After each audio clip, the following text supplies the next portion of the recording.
আসলো, এই সন্তান যখন ভূমিষ্ঠ হবে, এই সন্তানের জন্য আমরা তোমাকে একটা নাম বলে দিচ্ছি, তার নাম হবে মুহাম্মদ। আর এই সন্তান যখন দুনিয়াতে আসবে, তার নাম তুমি মুহাম্মদ রেখে দিবে। সুবহানাল্লাহ। তাহলে এই যে নামটা রাখলো, আল্লাহ সুবহানাহু ওয়া তাআলার মাধ্যমে নামটা এসেছে। সুবহানাল্লাহ। ওরা ছিল ফেরেশতা, এসে আমেনার কাছে সংবাদ পৌঁছায় দিল যে মহামানব যে আসবে, তার যেমন নাম রাখা যাবে না, তার নামটা হবে সম্পূর্ণ আনকমন। সম্পূর্ণ কি? আনকমন, অপরিচিত। কারণ সেই সময় মুহাম্মদ আর কেউ নাম রাখে না। সুবহানাল্লাহ বলে। তবে তিনজন ব্যক্তি নাম রেখেছিলেন। কয়জন? তিনজন। তারা ইহুদি পাদ্রীদের থেকে জানতে পেরেছিল যে এই সময়ে, এই মুহূর্তে একজন মহামানবের আবির্ভাব হবে, তিনি তাম বিশ্বের মানুষকে নেতৃত্ব দেবেন, তাম বিশ্বের পথহারা মানুষকে হেদায়েতের আলোক হবেন। তাহলে ওই মানুষটার নাম হবে মুহাম্মদ। যখনই তারা আপনার ইহুদিদের পণ্ডিতদের থেকে যখন এই কথাগুলো শুনলো, তিনজন ব্যক্তি, সময়ের স্বল্পতার কারণে নাম বলছি না, তিনজন ব্যক্তি তাদের সন্তানের নাম রেখেছিলেন মুহাম্মদ। এই সময়ে কিন্তু তারা প্রকৃত মুহাম্মদ ছিল না।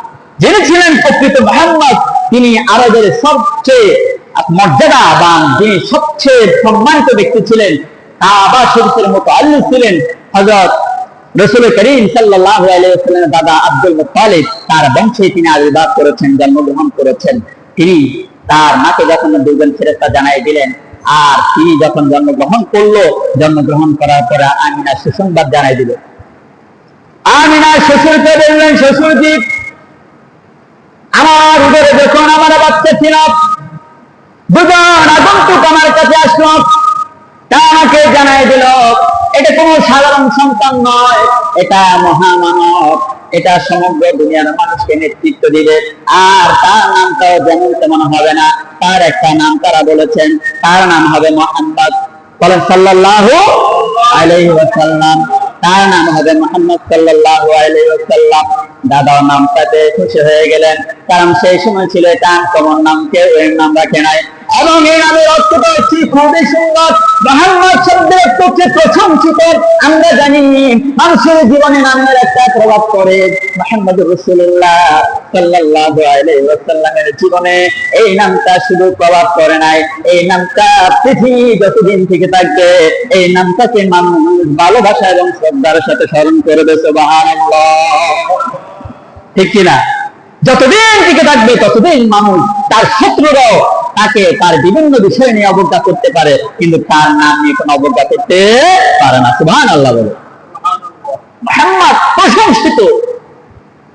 নবী করিম সাল্লাল্লাহু আলাইহি ওয়াসাল্লাম বলেন, আনা মুহাম্মদ।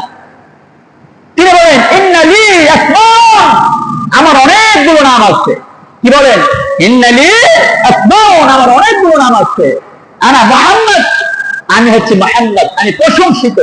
আর আহমদ, আমি হচ্ছে সবচেয়ে সর্বাধিক প্রশংসিত। আনা মাহি, আমি হচ্ছে দূরীভূতকারী। তিনি ব্যাখ্যা দিচ্ছেন, আমার মাধ্যমে আল্লাহ সুবহানাহু ওয়া তাআলা কুফরকে দূরীভূত করে দিয়েছেন। সুবহানাল্লাহ বলে। আমরা জানি তামাম আরব বিশ্ব কুফুরেতে লিপ্ত ছিল, শিরকিতে লিপ্ত ছিল, জাহিলিয়াতের মধ্যে তারা ডুবেছিল। নবী করিম সাল্লাল্লাহু আলাইহি ওয়াসাল্লাম যখন নবুয়ত লাভ করলেন, ওনার মাধ্যমে আল্লাহ সুবহানাহু ওয়া তাআলা সমগ্র পৃথিবীকে মক্কা নগরী থেকে তথা আরব বিশ্ব থেকে দূরীভূত করে দিলেন। সুবহানাল্লাহ। এই জন্য বলে, আনা মাহি, আমি হচ্ছে দূরীভূতকারী। আনা হাশির, আমি জমায়েতকারী। আল্লাহ নবীকে এই নামটার ব্যাখ্যা দিলেন। আল্লাহ নবীকে বলেন, কিয়ামতের ময়দানে সমগ্র দুনিয়ার মানুষ আমার কাছে জমায়েত হবে। আমরা জানি সেই দিন আমাদের নবী সর্বপ্রথম আল্লাহর দরবারে সওয়াল করবেন। সমগ্র দুনিয়ার মানুষ যখন সূর্যের প্রচন্ড তাপে এবং ঘামের মধ্যে হাবুডুবু খাবে, যন্ত্রণায় কষ্টে তারা অস্থির হয়ে যাবে। ইয়াউমা ইয়াফিরুল মারউ মিন আখিহি ওয়া উম্মিহি ওয়া আবিহি ওয়া সাহিবাতিহি ওয়া বানি। তারা আত্মীয়-স্বজন, ছেলে মেয়ে, মা বাবা সব থেকে তারা দূরে সরে যাবে। কেউ কারোর সাথে সেদিন সাক্ষাৎ করবে না, দেখা দিবে না, কেউ কারোর সাথে দেখা দিবে না, কারোর সাথে তারা মিলিত হতে চাইবে না। নিজের জীবন নিয়ে নিজে পেরেশান থাকবে, বলবে।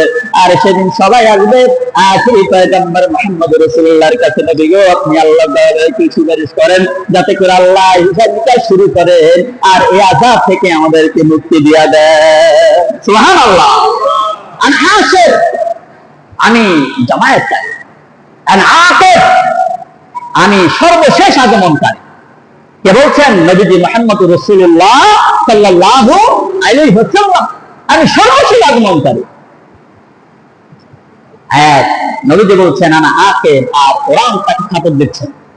আল্লাহ রাব্বুল আলামিন বলছেন মা কানা মুহাম্মাদুন আবা আহাদিন মির রিজালিকুম ওয়ালাকিন রাসূলুল্লাহি ওয়া খাতামান নাবিয়্যিন।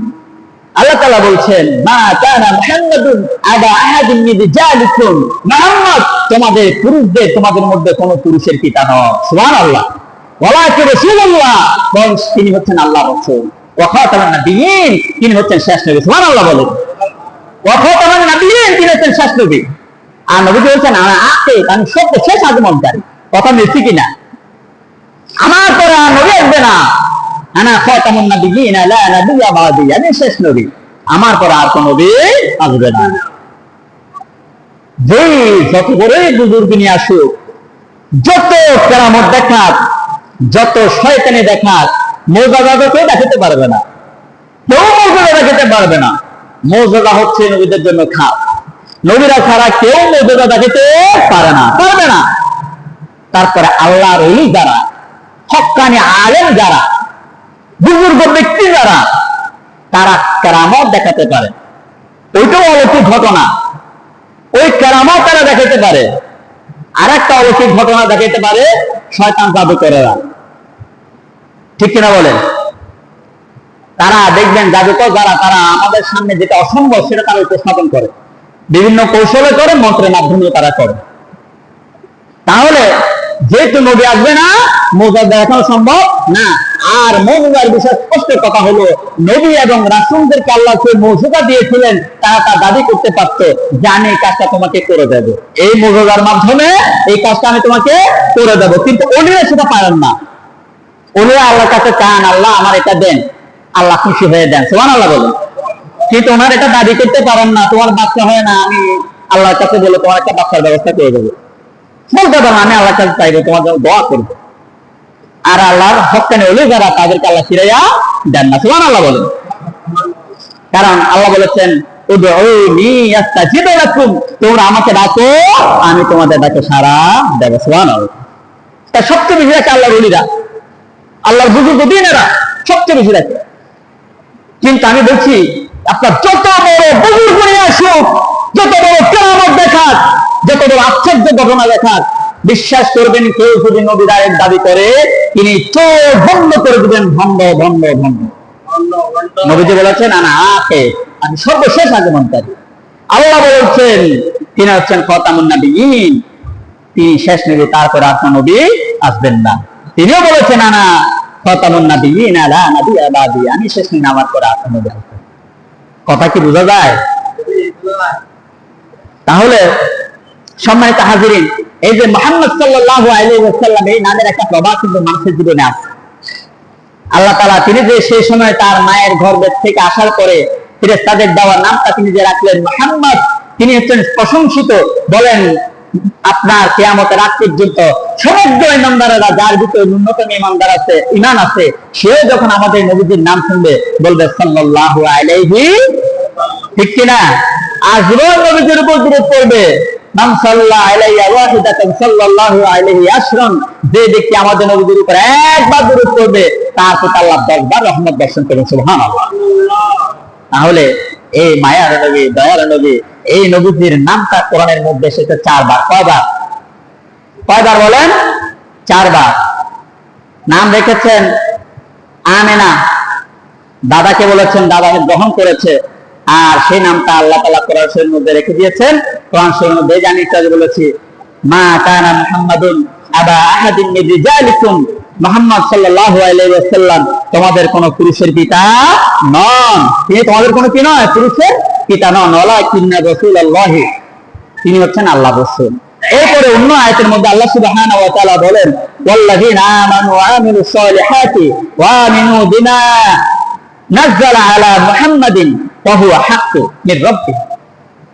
মুহাম্মদ সাল্লাল্লাহু আলাইহি ওয়াসাল্লামের কথা বলতে গিয়ে আল্লাহ তাআলা বলেন, ওয়াল্লাযীনা আমানু, যারা ঈমান এনেছে, ওয়া আমিলুস সালিহাত, এবং নেক কাজ করেছে, ওয়া আমানু, এবং ঈমান এনেছে, বিমা নাযালা আলা মুহাম্মাদ, যারা মুহাম্মদ সাল্লাল্লাহু আলাইহি ওয়াসাল্লামের উপরে আল্লাহ যা অবতীর্ণ করেছেন তার উপরে যারা ঈমান এনেছে, ওয়া হুয়াল হাক্কু, তারা হচ্ছে হক, নবীজি যা এনেছে সেটা হক, মির রাব্বিহিম, তার প্রতিপালকের পক্ষ থেকে। আল্লাহ তাআলা যারা এভাবে ঈমান আনবেন তাদের সাইয়্যাত গুলো কাফফারা আনহুম সাইয়্যাতিহিম, আল্লাহ তাআলা তাদের মন্দ যেগুলো আছে, গুনাহ যেগুলো আছে, যারা নবীর প্রতি, নবী যা এনেছে, নবীর উপরে যা এসেছে সেগুলোর প্রতি পরিপূর্ণ বিশ্বাস স্থাপন যারা করবে, আল্লাহ তাআলা বলেন তাদের মন্দগুলো আমি দূর করে দেবো। সুবহানাল্লাহ, তাদের গুনাহগুলো আমি দূর করে দেবো, গুনাহ রাখবো না। তাহলে দুটো আয়াতে আমরা মুহাম্মদ পেয়েছি, আর একটা আয়াত হচ্ছে মুহাম্মদুর রাসূলুল্লাহ, মুহাম্মদ হচ্ছে আল্লাহর রাসূল। ওয়াল্লাযীনা মাআহু আশিদ্দাউ আলাল কুফার, আশিদ্দাউ আলাল কুফার, মুহাম্মদ সাল্লাল্লাহু আলাইহি ওয়াসাল্লাম কাফিরদের প্রতি অত্যন্ত কঠিন, খুবই কঠিন, শুধু নরমাল বা জ্ঞান কঠিন নয়, একেবারে পাথরের চেয়ে, লোহার চেয়ে কঠিন উনি তাদের বেলায়, কুফারদের বেলায়, কাফিরদের বেলায়। কিন্তু দুর্ভাগ্য, আমরা কাফের কাকে বলে সেটা জানি না, আমরা কাফের কাকে বলে আমরা সেটা জানি না। আমরা মনে করি ইহুদি, খ্রিস্টান আর যারা মূর্তি পূজা করে তারাই কাফের। স্পষ্ট করে বুঝে নেন, কাফের হচ্ছে সে যে আল্লাহকে অস্বীকার করেছে, কাফের হচ্ছে সে যে আখিরাতকে অস্বীকার করেছে, আখিরাতের সাথে সংশ্লিষ্ট বিষয়গুলো অস্বীকার করেছে, কাফের হচ্ছে সে যে মুহাম্মদুর রাসূলুল্লাহকে অস্বীকার করেছে, কাফের হচ্ছে সে যে মুহাম্মদুর রাসূলুল্লাহ সাল্লাল্লাহু আলাইহি ওয়াসাল্লামের উপর যে বিধানগুলো এসেছে সেগুলোকে অস্বীকার করেছে, সেগুলোকে বাদ দিয়েছে, তারা হচ্ছে কাফের। বলেন তারা কি কাফের? কারণ আগের আয়াতে বললাম যে নাযালা আলা মুহাম্মদ আমিনু, নাযালা আলা মুহাম্মদ, যারা মুহাম্মদ সাল্লাল্লাহু আলাইহি ওয়াসাল্লামের উপর যা নাযিল হয়েছে সেটার উপর ঈমান আনে। তাহলে যারা এগুলো অস্বীকার করবে তারা কি কাফের। আরো বলা হয়েছে ওমান লাম ইয়াহকুম বিমা আনজালাল্লাহু ফাউলাইকা হুমুল কাফিরুন, যারা আল্লাহর নাযিলকৃত বিধান দিয়ে বিচার ফয়সালা করবে না তারা কাফের। তাহলে বোঝা গেল আল্লাহর যে বিধান সেটাকে অস্বীকার করা সেটাও কুফর, সেটাও কি কুফরি। আল্লাহ বলেছেন, আমি বলিনি। এবার চিন্তা করেন, আমরা কিন্তু মনে করি যে যিনি মূর্তি পূজা করে উনি কাফের, যিনি ইহুদি তিনি কাফের, যিনি খ্রিস্টান তিনি কাফের, যিনি চাকমা তিনি কাফের। কিন্তু এখন আল্লাহ বলছে আল্লাহর আয়াতকে যারা অস্বীকার করে, আল্লাহর আয়াত দিয়ে যারা বিচার ফয়সালা করে না তারাও কাফের। কথা কি বোঝা যায়? এখন আমরা কি কুফরের দিকে যাব নাকি নবীজি যে পদ্ধতিতে সেই দিকে যাব? সিদ্ধান্ত আমাদের। যারা আল্লাহর বিধানকে চায় না তাদের দিকে যাব, নাকি যারা আল্লাহর বিধানের পক্ষে তাদের দিকে যাব, সিদ্ধান্ত আমাদেরকে নিতে হবে। আমি স্পষ্ট করে বলে দিলাম, এটা হচ্ছে কুফরি। আল্লাহর বিধানকে অস্বীকার করা স্পষ্ট কুফরি, কুফরের দিকে যাওয়া যাবে না।